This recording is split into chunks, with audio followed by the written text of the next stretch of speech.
Good morning student. आज से हम टॉपिक स्टार्ट कर रहे हैं 11th क्लास का फंक्शन। अच्छा, फंक्शन में जाने से पहले अब अपन को बहुत सारी बेसिक चीजें देखनी पड़ेंगी, जैसे कि रूट क्या होता है, मॉडुलस क्या होता है, और बिल्कुल बेसिक तो बेसिक से स्टार्ट करते हैं कि सबसे पहले अपन देखते हैं नंबर सिस्टम।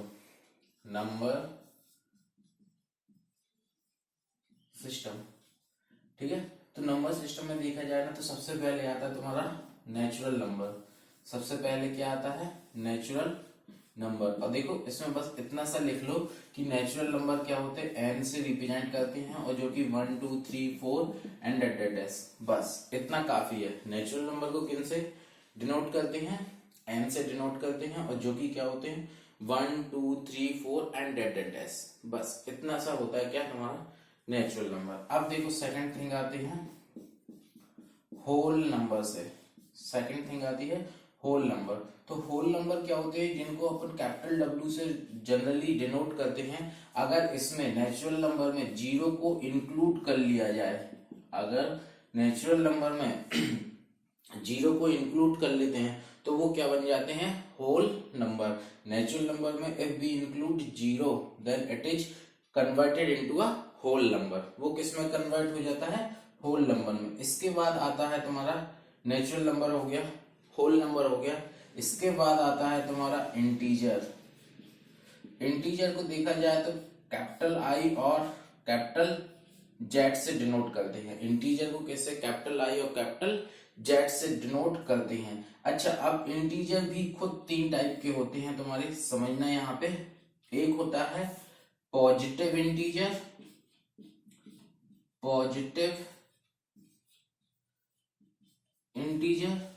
एक होता है नेगेटिव इंटीजर, और एक होता है नॉन पॉजिटिव नॉन नेगेटिव। ना तो पॉजिटिव है ना ही नेगेटिव है, ठीक है। Non positive non negative. अच्छा, इसको देखो समझते हैं कैसे। अब जो पॉजिटिव इंटीजर होते हैं उनको रिप्रेजेंट किससे करते हैं? आई प्लस से। पॉजिटिव इंटीजर जैसे देखो 1 2 3 4 5 6 7 8 एंड डेस, ये क्या कहलाते हैं? तुम्हारे पॉजिटिव इंटीजर। अब बात करते हैं नेगेटिव इंटीजर। तो नेगेटिव इंटीजर को आई माइनस से डिनोट करते हैं। ये क्या होते हैं? जैसे देखा जाए तो ये -1, फिर इसके पहले आएगा -2 -3। अगर वैसे लिखना चाहें तो -1 -2 -3 -4 -5 एंड माइनस इंफिनिटी तक ये जाते हैं। अच्छा, तो ये हो गया तुम्हारा पॉजिटिव इंटीजर, ये हो गया नेगेटिव इंटीजर। तो नॉन पॉजिटिव नॉन नेगेटिव सिर्फ एक ही आता है तुम्हारा, कौन? अगर आई इक्वल टू क्या है? 0। क्यों? क्योंकि जीरो ना तो पॉजिटिव होता है ना ही नेगेटिव होता है, तो उसको एक अलग क्राइटेरिया में रखा गया है, ठीक है। यहां तक हो गया ये। इसके बाद देखते हैं आता है रेशनल नंबर। रेशनल नंबर क्या होता है समझना। इसको जनरली कैपिटल क्यू से डिनोट करते हैं। कैपिटल क्यू इक्वल टू होता है P by Q, where P comma Q belongs to capital I. Generally क्या होता है? Where P comma Q belongs to capital I, और एक कंडीशन और लिखी रहती है कि क्यू नॉट इक्वल टू क्या होना चाहिए? 0। बस, तो ये तुम्हारे क्या कहलाते हैं? Rational number. जैसे एग्जांपल देखते हैं, 5/3 है, 7/2 है, 5/4 है, 7/8 है, एंड ऑल। तो ये सब क्या कहलाते हैं? तुम्हारे रेशनल नंबर। इनके बाद आते हैं तुम्हारे कौन से? Irrational number. कौन आते हैं? Irrational number. इर्रेशनल नंबर को किससे डिनोट करते हैं? कैपिटल क्यू डैश से। अब ये भी क्या होता है? पी बाई क्यू के फॉर्म में होता है, बट यहां पे देखो बट लगा हुआ है, but after decimal non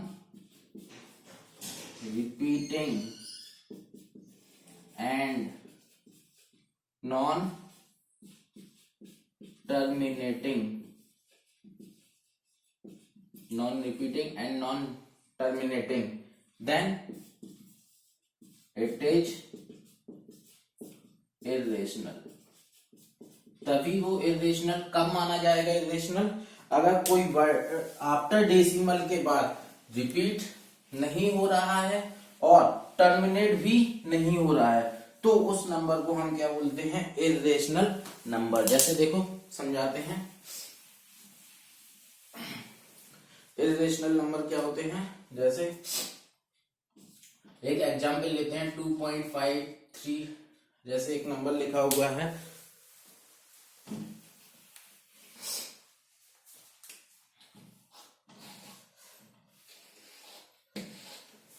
just 1 minute.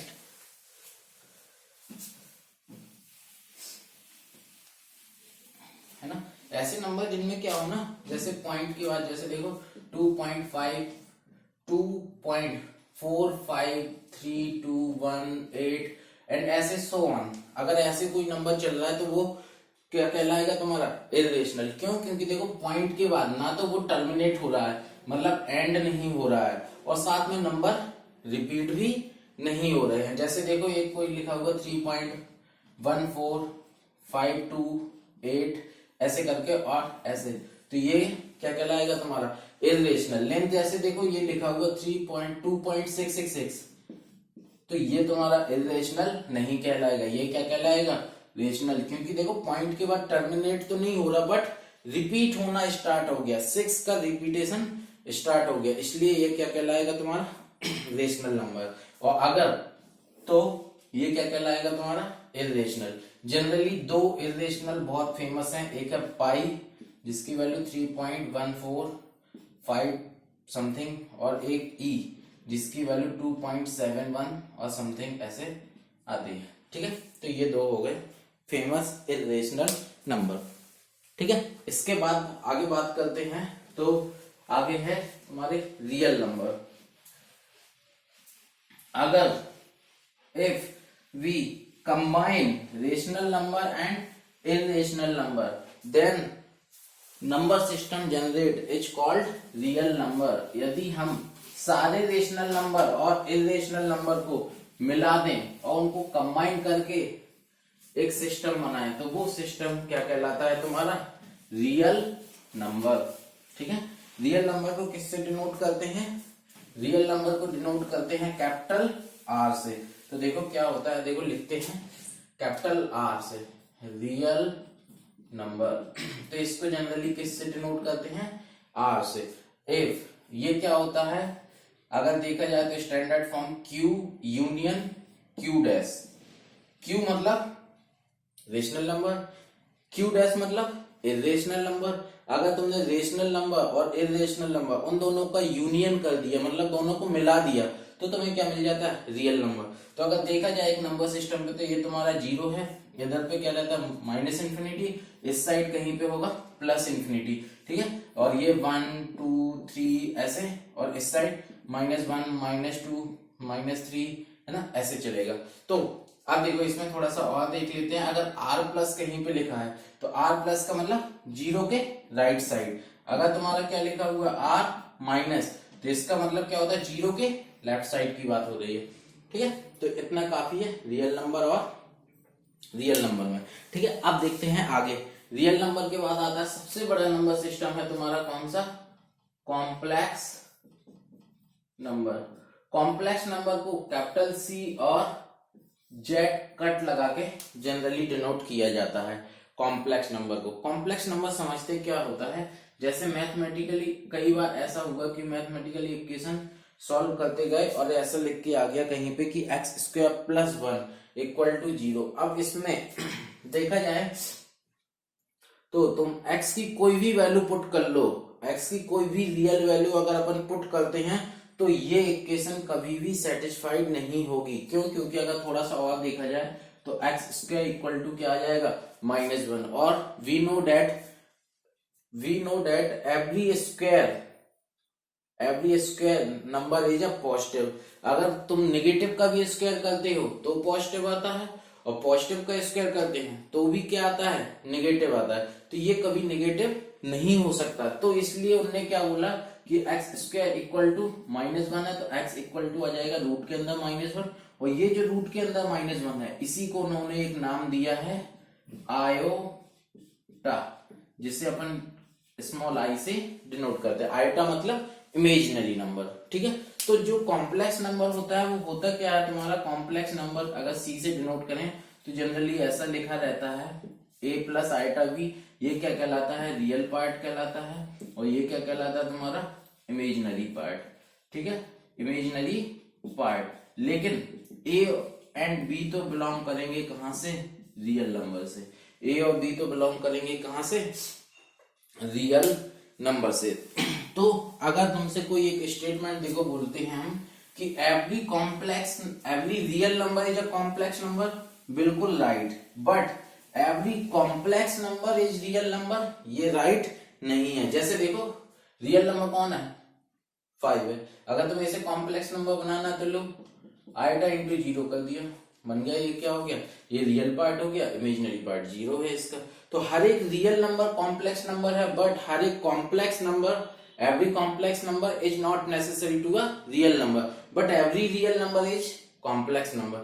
अब इन शॉर्ट अगर देखा जाए तो सबसे बड़ा कौन होता है, कॉम्प्लेक्स नंबर। नंबर सिस्टम को देखा जाए, अगर इसका एक सिस्टमेटिक डायग्राम बनाया जाए तो सबसे बड़ा कौन होता है, कॉम्प्लेक्स नंबर। कॉम्प्लेक्स नंबर के दो पार्ट होते हैं, रियल पार्ट और इमेजिनरी पार्ट। इमेजिनरी को छोड़ दो, रियल के खुद के दो पार्ट होते हैं,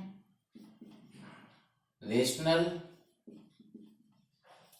इरेशनल, ठीक है। फिर रेशनल के खुद के दो पार्ट होते हैं, integer, non integer, non integer. फिर इंटीजर के खुद के 3 पार्ट होते हैं, पॉजिटिव इंटीजर, नेगेटिव इंटीजर और 0। अब अगर इन दोनों को मिला दिए जाए, या इस अकेले को क्या बोला जाता है तुम्हारे को, नेचुरल नंबर, और इन दोनों को मिला दिया जाए तो उसको क्या बोला जाता है, होल नंबर, ठीक है। क्लियर है यहां तक। तो ये एक समरी टाइप का हो गया कि सबसे बड़ा नंबर सिस्टम होता है कॉम्प्लेक्स नंबर। कॉम्प्लेक्स नंबर की अगर देखा जाए तो 2 पार्ट होते हैं, रियल और इमेजिनरी। फिर रियल के भी 2 पार्ट होते हैं, रेशनल एंड इरेशनल। फिर रेशनल के 2 पार्ट होते हैं, इंटीजर और नॉन इंटीजर। फिर इंटीजर के देखा जाए तो खुद के 3 पार्ट होते हैं, positive integer, negative integer and 0। अब जो सिर्फ पॉजिटिव इंटीजर है इसी अकेले को क्या बोला जाता है, नेचुरल नंबर। और अगर पॉजिटिव इंटीजर के साथ तुम 0 को इंक्लूड कर दो तो उसे क्या बोला जाता है, होल नंबर। तो ये पूरा एक नंबर सिस्टम है, ठीक है। यहां तक कोई डाउट? चलो आगे देखते हैं। नंबर सिस्टम हो गया।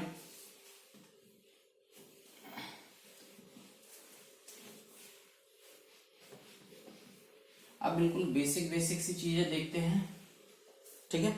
बिल्कुल बेसिक सी चीजें जो बहुत काम आएंगी। जैसे देखो, सबसे पहले जस्ट 1 मिनट,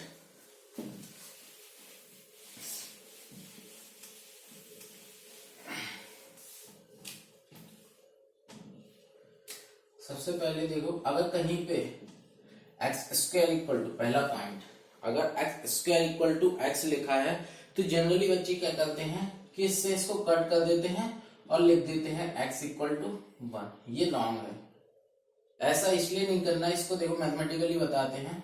अगर x square equal to x लिखा है तो इसमें क्या करना होता है, एक्स स्क्वायर माइनस एक्स लिखो, इक्वल टू क्या करो 0, देन x को कॉमन लो, x minus 1 equal to 0, then x equal to 0 और x इक्वल टू 1। इसका ये मतलब हुआ कि x की 2 वैल्यू आ रही है, एक 0 भी आ रही है, एक 1 भी आ रही है। लेकिन यहाँ पे क्या गड़बड़ हो रही है वो समझो।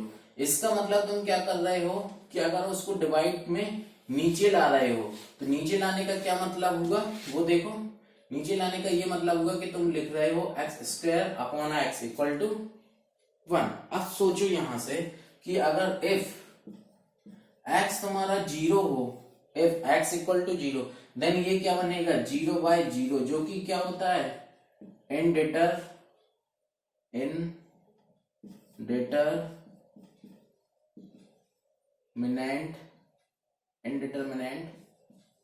फॉर्म। ये डिटरमिनेंट फॉर्म नहीं कहलाती है। कौन सी फॉर्म कहलाती है?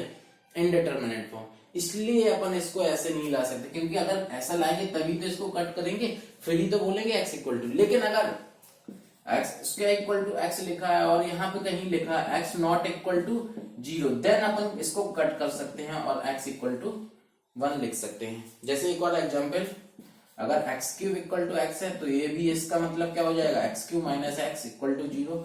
फिर तुम्हें x square minus 1 equal to 0 लिखना पड़ेगा। फिर इसके अगर फैक्टर करोगे तो x प्लस 1 x माइनस 1। फिर देखा जाए तो x equal to 0, x equal to 1 और x इक्वल टू माइनस 1। ठीक है, क्लियर है? जो पॉइंट रखना चाहते हो वो बेसिकली ये है कि कभी भी तुम्हें ऐसा लिखा हो इक्वल में तो तुम्हें कभी भी डायरेक्ट कट नहीं करना है। कब? जब तक वो बोल ना दे कि x नॉट इक्वल टू 0। अगर बोल दिया है तो अपन कट कर सकते हैं, अदरवाइज कट नहीं करना है। ठीक है। हाँ, अब इसी पे सेकंड पॉइंट देखा जाए तो इसकी बात कर लेते हैं कि ये क्या होता है? Root is a positive quantity. Root क्या होता है? एक पॉजिटिव क्वांटिटी होता है। जैसे समझाते हैं, जैसे अगर x इक्वल टू 9 लिखा हुआ है तो अभी तक अपन 10 तक क्या करते हैं कि x इक्वल टू रूट 9 आने पे x equal to plus minus 3 करते थे, जो कि बिल्कुल लॉन्ग है, क्योंकि रूट क्या एक पॉजिटिव क्वांटिटी है। तो जब भी अगर x इक्वल टू रूट 9 आ गया तो इसका मतलब होता है x इक्वल टू सिर्फ प्लस 3। x इक्वल टू क्या होता है? ओनली प्लस का 3। ये होता है सिर्फ तुम्हारा प्लस का 3। और एग्जाम्पल से समझते हैं, जैसे x इक्वल टू है रूट का 16, तो इसका मतलब भी होगा x equal to only plus का 4। हाँ, अगर ऐसा लिखा हो कहीं पे x स्क्वायर इक्वल टू 16, अब तुम दोनों साइड का स्क्वायर रूट ले रहे हो, और जब भी दोनों साइड का स्क्वायर रूट लेते हैं तो प्लस माइनस आ जाता है, तो तुम बोल सकते हो कि ये क्या आएगा? Plus minus 4। और वैसे भी देखो, अगर इसको सॉल्व करना है तो x स्क्वायर इक्वल टू क्या लिखा है? 16। तो तुम इसको क्या करोगे? x square minus 16 equal to क्या लिखोगे? 0। देन इसके अगर तुम फैक्टर करोगे तो क्या आएगा? x प्लस 4 और x माइनस 4 इक्वल टू क्या आएगा? 0 आएगा। देन इधर से देखोगे तो x इक्वल टू 4 आएगा और x इक्वल टू माइनस 4 आएगा। तो देखो दो वैल्यू आ रही हैं, बट अगर ऐसा लिखा होगा तो इसका मतलब सिर्फ एक ही वैल्यू होती है। ठीक है, ये बिल्कुल बेसिक है, बेसिक आना चाहिए। ठीक है। हाँ, अब ये हो गया। अब इसके बाद बात करते हैं थोड़ा सा और चीजों पे, देखते हैं।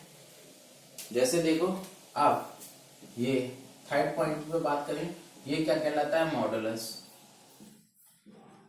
ये क्या कहलाता है? मॉडुलस बोलते हैं। मॉडुलस क्या होता है? हमेशा ये भी तुम्हारा क्या होता है? Positive quantity. ये भी क्या होती है? Positive quantity. ये क्या होती है? Positive quantity. जैसे देखो, एक समझा जाए तो मॉड माइनस 1 लिखा हुआ है, चलो देखो और अच्छे से, मॉड माइनस का 3 लिखा हुआ, तो इसको अगर 3 कहलाता है। अगर मॉड प्लस 3 लिखा है तो इसका मतलब भी 3। इसका मतलब हुआ क्या कि अगर जब भी तुम मॉड को हटाते हो तो जो क्वांटिटी मिलती है वो ऑलवेज कैसी मिलती है? पॉजिटिव क्वांटिटी मिलती है। तो अगर देखा जाए तो माइनस मॉड 2, तो ये भी 2 होगा, और अगर प्लस का 2 है तो ये भी क्या हो जाएगा? 2 हो जाएगा। तो अगर और अच्छे से देखा जाए तो कहीं पे अगर मॉड x इक्वल टू 4 लिखा है तो तुम्हें समझ जाना है इसका मतलब क्या है? x equal to plus minus 4। x equal to क्या है? Plus minus 4। दोनों वैल्यू आएंगी, क्योंकि प्लस 4 रखने पे भी 4 मिलेगा और यहाँ माइनस 4 रखने पे भी क्या मिलेगा? 4 मिलेगा। ठीक है, यहाँ तक कोई डाउट?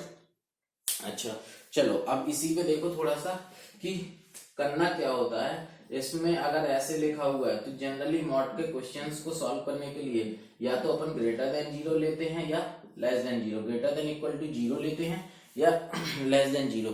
अगर तुम्हें पता है कि जैसे तुमने इसमें देखो, कोई से भी एग्जांपल देख लो कि अगर तुमने पॉजिटिव अंदर एंटर कराया तो पॉजिटिव का पॉजिटिव बाहर आया, लेकिन नेगेटिव अंदर एंटर कराने पर वो पॉजिटिव बन गया। तो वो बना कैसे? वो एक्चुअली में ऐसे बना है कि -2 इक्वल टू क्या लिखाएंगे अपन? माइनस एंड -2, तब वो क्या बन गया? +2। इसका मतलब ये जो माइनस है ना, ये एक्स्ट्रा नेगेटिव आ रहा है, एक एक्स्ट्रा नेगेटिव दे रहे हैं ताकि नेगेटिव नेगेटिव क्या हो सके? पॉजिटिव। तो मॉड के अंदर क्या होता है? अगर तुम्हें श्योरिटी है कि x greater than equal to 0 है तो मॉड एक्स डायरेक्ट एक्स की तरह ट्रीट कर सकते हैं और मॉड एक्स को माइनस एक्स की तरह ट्रीट कर सकते हैं। मॉड एक्स को रिप्लेस करके क्या लिख सकते हैं, माइनस एक्स। कब, जब तुम्हें ये पता हो कि एक्स क्या है तुम्हारा, लेस देन 0 है। जैसे देखो समझते हैं, अगर एक इक्वेशन है मॉड एक्स स्क्वायर माइनस का 5 mod x and plus 6 equal to 0, तो देखो सॉल्व करने के दो तरीके हैं। कई लोग इसको y equal to mod x consider करके y के फॉर्म में कन्वर्ट कर लेते हैं, और कुछ लोग इसी को ऐसे भी कन्वर्ट कर सकते हैं कि कैसे, वो दो केस बना लेंगे। एक जगह लिख लेंगे x greater than equal to 0 और एक बार लिख लेंगे कि x लेस देन 0। जैसे कि हमने ग्रेटर देन लिखा, मॉड हट जाएगा, एज इट इज आ जाएगा, तो x square minus 5x plus 6 आ जाएगा। और जैसे कि हमने x लेस देन 0 लिखा, तो मॉड की जगह पे माइनस पुट करना है, तो ये हो जाएगा एक्स स्क्वायर, ये सिर्फ प्लस का 5x and plus 6 equal to 0 आएगा। अब जब तुम इसको इक्वल टू 0, अब जब तुम इसको सॉल्व करोगे तो इससे फैक्टर आ रहे हैं x minus 2 and x minus 3 equal to 0। जो वैल्यू आ रही है x इक्वल टू 2 और x इक्वल टू 3। अब देखो तुम कि तुम्हारे जो आंसर आए हैं वो ऊपर जो कंडीशन लेके चले थे वो मैच कर रहा है कि नहीं। तो तुमने कंडीशन क्या ली थी कि x greater than equal to किसके, 0 के, और जो आंसर आए वो भी क्या है, x ग्रेटर देन 0 है, और जैसे 2 और 3 दोनों के दोनों क्या है, ग्रेटर देन 0, तो मतलब ये दोनों आंसर सही है। इसके बाद अगर लेस देन चले थे तो यहाँ से x प्लस 2 और फैक्टर बनेंगे x प्लस 3 इक्वल टू कितना, 0, तो यहाँ से x इक्वल टू माइनस 2 आएगा और x इक्वल टू क्या आएगा, माइनस का 3 आएगा।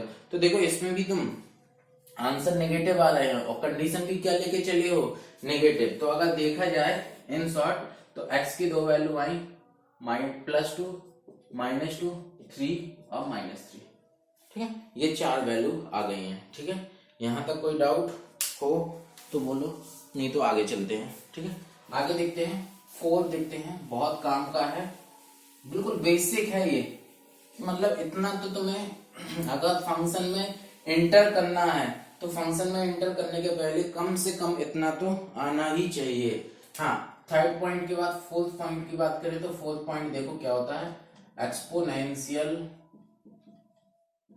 अभी फंक्शन ठीक है लिख रहे हैं हम यहाँ पे, बट जब कराएंगे तब भी समझाएंगे कि फंक्शन होता क्या है, बट अभी हम बेसिक बता रहे हैं तो थोड़ा सा समझना चीजों को। एक्सपोनेंशियल क्या होता है, जब भी तुम्हारा यहाँ पे कांस्टेंट लिखा हो, कांस्टेंट, और उसकी पावर क्या हो, वेरिएबल। अगर कांस्टेंट की पावर वेरिएबल हो तो वो हमेशा एक्सपोनेंशियल फंक्शन बन जाता है। जैसे एग्जांपल देखा जाए तो y इक्वल टू 2 की power x, y equal to 3 की power x, y equal to 4 की power x, y equal to e की power x and so on. ये देखो सब 2, 3, 4, e ये सब क्या है तुम्हारे कांस्टेंट, लेकिन इसके ऊपर जो पावर बैठी है वो क्या है, x, और x क्या होता है तुम्हारा वेरिएबल। तो कभी भी कांस्टेंट की पावर वेरिएबल होती है तो वो क्या कहलाते हैं, एक्सपोनेंशियल फंक्शन। अब देखो थोड़ा सा एक्सपोनेंशियल फंक्शन पे बात करें तो इसी में थोड़ा सा डिस्कस करते हैं। तो अगर देखा जाए तो एक्सपोनेंशियल फंक्शन भी क्या होते हैं, एक्सपोनेंशियल फंक्शन क्या होते हैं, पॉजिटिव होते हैं, ये नॉन पॉजिटिव होते हैं, नॉन नेगेटिव। अच्छा, एक चीज बतानी थी हमें, नॉन नेगेटिव का मतलब और पॉजिटिव का मतलब क्या होता है। नॉन नेगेटिव मतलब 0 इंक्लूड हो सकता है, और पॉजिटिव अकेला बोल रहे तो 0 इंक्लूड नहीं करना है। तो जो एक्सपोनेंशियल फंक्शन होता है ना, वो देखा जाए तो क्या होता है तुम्हारा, सिर्फ पॉजिटिव होता है। अगर देखा जाए तो 2 की पावर x है, ये ऑलवेज ग्रेटर देन क्या होगा, 0 होगा, ऑलवेज ग्रेटर देन क्या होगा, 0 होगा। सिर्फ x अगर इन्फिनाइट पे जा रहा हो कहीं पे तो उधर पे जरूर 2 की पावर x इक्वल टू 0, लेकिन इन्फिनाइट कभी होता नहीं है तो अपन 2 की पावर x हमेशा, जैसे देखो इसको मानते हैं, सॉल्व करते हैं, देखो समझते हैं। जैसे देखो कहीं पे लिखा है 2 की पावर x इक्वल टू 0, 2 की power x equal to -1 and 2 की power x equal to suppose करो 1 लिखा हुआ है। अब देखो अभी हमने क्या बोला कि जो 2 की पावर x है वो क्या है तुम्हारा एक्सपोनेंशियल फंक्शन, और एक्सपोनेंशियल फंक्शन कभी भी 0 नहीं होता। क्यों? क्योंकि वो तो पॉजिटिव होता है, पॉजिटिव कहां से स्टार्ट होते हैं, 0 के आगे से। तो ये जब कोई ये पॉजिटिव क्वांटिटी है, और ये तुम्हारा 0, तो कभी भी किसी भी कोई positive quantity not equal to 0, तो इसको क्रॉस लिखेंगे तुरंत और तुरंत क्या लिख देंगे, नो सॉल्यूशन। क्या लिख देना है, नो सॉल्यूशन। थर्ड देखो यहाँ पे ये तुम्हारी क्या है, पॉजिटिव, और ये तुम्हारा क्या है, नेगेटिव। तो कभी भी पॉजिटिव क्वांटिटी किसके इक्वल नहीं हो सकती है, नेगेटिव क्वांटिटी। तो इसको भी क्रॉस करेंगे और लिख देंगे क्या, नो सॉल्यूशन। लेकिन इधर देखो ये पॉजिटिव है, ये पॉजिटिव है, तो ये तो वैलिड हो सकता है ना। ये कहां पे सेटिस्फाइड करेगा, देखो किसी की पावर 0 कर दो वो क्या होता है 1, बेस सेम पावर बराबर इक्वल होंगी, तो x इक्वल टू कितना आ जाएगा, सॉरी x इक्वल टू कितना 0। तो यहां से आंसर आ गया x इक्वल टू 0। तो एक्सपोनेंशियल फंक्शन के बारे में बात की जाए तो इसमें सिर्फ इतनी चीजें समझनी है कि एक्सपोनेंशियल फंक्शन क्या होता है, कभी भी कांस्टेंट की पावर वेरिएबल हो वो एक्सपोनेंशियल फंक्शन कहलाता है।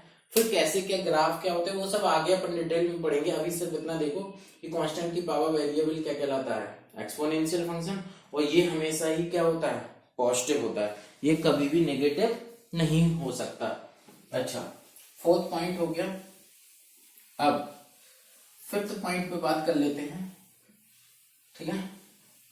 फिफ्थ पॉइंट की बात करें तो फिफ्थ पॉइंट पे देखो आता है तुम्हारा लॉग, ना लॉग की भी बात कर लेते हैं थोड़ा सा, बाकी फिर जब लॉग फंक्शन पढ़ेंगे तो वहां पे समझ लेंगे। ये दो चीजें होती हैं, इसको क्या बोला जाता है लॉग के में, बेस। इसको क्या बोला जाता है, आर्गुमेंट बोलते हैं, कुछ एक्सपोनेंट बोलते हैं, है ना। तो जो भी ठीक है यहाँ पे लिख देते हैं, आर्गुमेंट भी बोलते हैं, ठीक है ना। बस इतना समझो कि जो बेस है, बेस हमेशा ग्रेटर देन 0 होना चाहिए और बेस कभी भी 1 के बराबर नहीं। ये तुम्हें डोमेन रेंज में बहुत काम आएगा, डोमेन निकालने के लिए स्पेशली ये कंडीशनें तुम्हें याद होनी चाहिए, तभी तुम डोमेन निकाल सकते हो किसका, लॉग का, कि a ग्रेटर देन 0 होना चाहिए और a नॉट इक्वल टू 1, और जो अंदर होता है वो हमेशा क्या होना चाहिए, ग्रेटर देन 0। बस तीन चीजें होती हैं, a ग्रेटर देन 0 होना चाहिए, b भी ग्रेटर देन, लेकिन a 1 भी नहीं होना चाहिए। अब अगर तुम्हें ये है तो इसके बाद देखते हैं थोड़ा सा प्रॉपर्टीज ऑफ लॉग, जो बहुत बहुत बहुत काम आएंगी प्रॉपर्टीज ऑफ लॉग की तुम्हें। तो देखो इनकी हम प्रॉपर्टी 1 बाय 1 करके लिखा दे रहे हैं कि log base a plus B, log base a plus C. तो इसका मतलब क्या होता है, log b into C. Log में प्लस मतलब कुछ नहीं होता है, इंटू होता है। तो अगर कभी भी दोनों का बेस सेम हो और बीच में प्लस का साइन लगा है तो इसका मतलब क्या हो जाता है, log a base b into C. Similarly देखा जाए तो अगर तुम्हारा सेकंड देखा जाए तो log a b minus log a c लिखा हुआ, तो इसका मतलब होता है log a b by c। इसमें माइनस है तो माइनस की वजह से क्या हो जाता है, डिवाइड हो जाता है, माइनस की वजह से क्या हो जाता है तुम्हारा, डिवाइड, ठीक है। हाँ, तीन प्रॉपर्टीज हो गई तुम्हारी, सॉरी दो प्रॉपर्टीज लिखा दी तुम्हें लॉग की, ठीक है। अच्छा, तीसरी देखो थर्ड, अगर लॉग बेस a है और b है और इसकी पावर c है, तो ये c जो पावर में है वो जंप करके कहाँ आ जाता, आगे आ जाता, तो c log a base b, ठीक है। अच्छा, ये तो सबको याद रहता है, लेकिन इससे ये पीछे जा सकता है, ये बहुत काम का है, ठीक है। कई बार अपन को ये तो क्लिक कर जाता है कि पावर में देखा आगे, लेकिन कभी कभी इसका रिवर्स बहुत काम आता है कि आगे हो तो उसको पावर को कैसे, वो आगे देखते हैं, बताएंगे हम तुम्हें कि रिवर्स क्यों बहुत काम का है, ठीक है। अब आते हैं फोर्थ प्रॉपर्टी पे। तो फोर्थ बहुत काम की प्रॉपर्टी है, इंपोर्टेंट, जितना स्टार लगाना हो इस पे लगा लो, ठीक है। कि अगर कभी भी तुम्हारा दोनों बेस और लॉग के अंदर की वैल्यू दोनों बराबर हो जाए, इक्वल हो जाए, जैसे a और a, तो इसकी वैल्यू हमेशा ऑलवेज कितनी आती है, 1 आती है। फॉर एग्जाम्पल देखा जाए तो अगर लॉग बेस है और लॉग के अंदर भी 2 है, लॉग बेस कितना है 2 एंड 2 है, तो इसकी वैल्यू 1 होगी। लॉग बेस 10 है और इसके अंदर 10 है, तो ये भी वैल्यू क्या होगी, 1 होगी। लॉग इधर पे बेस 5 है और ये भी 5 है, तो इसकी वैल्यू 1 होगी, ठीक है। अच्छा, यहां तक क्लियर। अब देखो फिफ्थ प्रॉपर्टी, फिफ्थ प्रॉपर्टी क्या होती है वो समझो। फिफ्थ प्रॉपर्टी ये है कि बेस कुछ भी हो, लेकिन अगर लॉग के अंदर 1 आ जाए तो वो हमेशा ऑलवेज क्या होता है, 0 होता है, वो ऑलवेज क्या होता है, 0, ठीक है। फिफ्थ प्रॉपर्टी के बाद आते हैं सिक्स्थ प्रॉपर्टी पे। सिक्स प्रॉपर्टी है क्या तुम्हारी कि अगर कभी भी तुम्हारा कांस्टेंट की पावर log a b ऐसा दिख जाए, मतलब जो कांस्टेंट की पावर है वही बेस का log का बेस है, अगर वो दोनों इक्वल हों तो हमेशा ये एक दूसरे को कैंसिल कर सकते हैं और आंसर आएगा सिर्फ बी। सबके एग्जाम्पल देखेंगे समझ में आएगा धीरे धीरे, लेकिन पहले हम क्या है कि सारी प्रॉपर्टी एक साथ लिखा दें तो 6 प्रॉपर्टीज हो गई हैं। ठीक है, इसी का एक और वर्जन है, वो देखो क्या है कि अगर यहाँ पे बी लॉग है और यहाँ पे सी लॉग बेस है और कोई एक यहाँ पे ए लिखा हुआ है, तो ये दोनों चीजें आपस में क्या हो सकती हैं, इंटरचेंज हो सकती हैं। आपस में इंटरचेंज कैसे कि ए आ सकता है बी की जगह पे और बी जा सकता है ए की जगह पे। ठीक है, ये इंटरचेंज हो सकता है। ठीक है, 7 प्रॉपर्टी हो गई। इसके बाद देखो 8 प्रॉपर्टी भी बहुत काम की है कि अगर कभी भी अगर तुम्हें ऐसी जरूरत पड़ रही है कि दोनों के लॉग चाहिए अपने को, तो क्या बोलते हैं कि देखो आ जाओ लॉग बी ऊपर आ गया, लॉग ए नीचे आ गया। अब जो मर्जी तुम्हारी वो यहाँ पे अपन जैसे सी, बस सिर्फ फर्क क्या होता है कि जो ऊपर वाले को बेस दे रहे हो वही नीचे वाले को बेस देना पड़ेगा। तो देखो ये क्या आ जाता है, स्प्लिट हो सकता है, 2 लॉग में स्प्लिट हो सकता है। 8 प्रॉपर्टीज हो गई हैं। ठीक है, अब एक और आते हैं प्रॉपर्टी, बहुत ही काम की प्रॉपर्टी है, वो देखो क्या है। अगर लॉग ए की पावर m है और इधर b है, तो ये जो पावर m है ना, ये पावर m बाहर आ सकती है 1/m के फॉर्म में, और लॉग a और इधर क्या हो जाएगा b। ठीक है, ऐसे लिख सकते हैं। अच्छा चलो आज के लिए इतना ही, थैंक यू।